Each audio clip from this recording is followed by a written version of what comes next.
সুন্দরপুর গ্রামে বনের ধারে বাস করত একটি বুড়ি।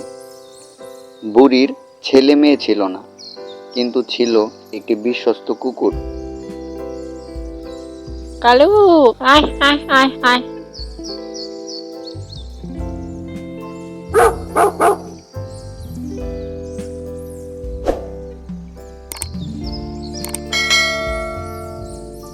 বুড়ি এবং বুড়ির কুকুর কোনোরকম খেয়ে দিন পার করত।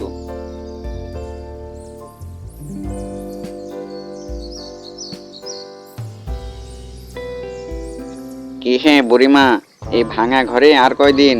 তোমার তো ছেলে মেয়েও নেই, এত এত সম্পদ খাবেটাকে শুনি। বলছি কি, এগুলো আমাকে দিয়ে দাও, আমি তোমাকে সুন্দর করে একটা বাড়ি বানিয়ে দিব। দূর হতভাগা, এসব নিয়ে তোর চিন্তা করতে হবে না। যা বলছে এখান থেকে। এজন্যই বলি মানুষের উপকার করতে নেই।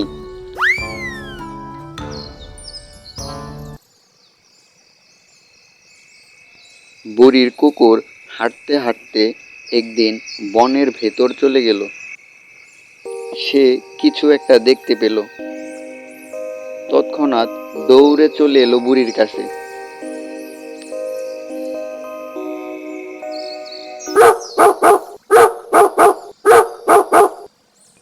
থাম থাম, আরে থামবি তো? কি হয়েছে শুনি, কি হয়েছে চল তো দেখি।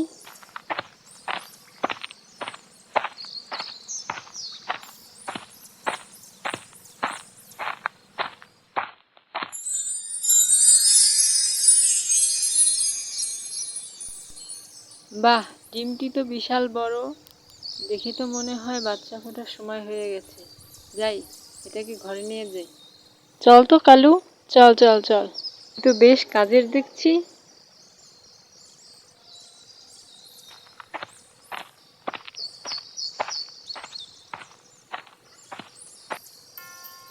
এরপর বুড়ি ডিমটি নিয়ে বাড়ি চলে এলো।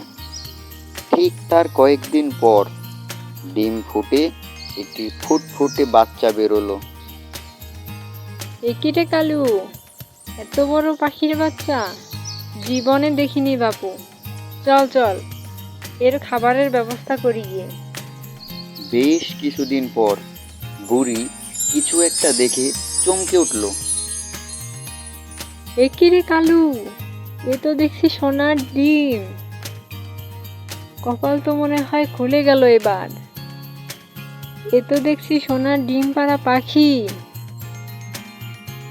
সোনার ডিম পাড়া পাখি পেয়ে বুড়ির যেন ভাগ্যর পরিবর্তন হয়ে গেল। সে তার পুরনো বাড়ি নতুন বাড়িতে পরিণত করলো। কিন্তু বুড়ির ভাগ্য বদলের কাহিনী এক লোক জেনে গেল। বুড়িমা, তোমার সোনার ডিম পাড়া পাখি আজকে রাতে আমি চুরি করে নিয়ে যাব।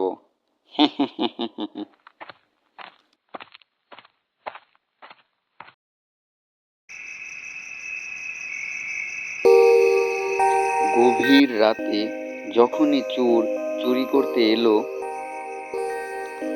পাখিটি তাকে চিনতে না পেরে মারলো এক লাথি।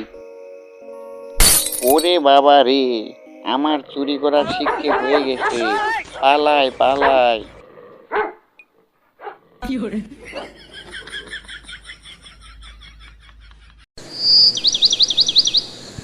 এরপর বুড়ি সুখে শান্তিতে বসবাস করতে লাগলো।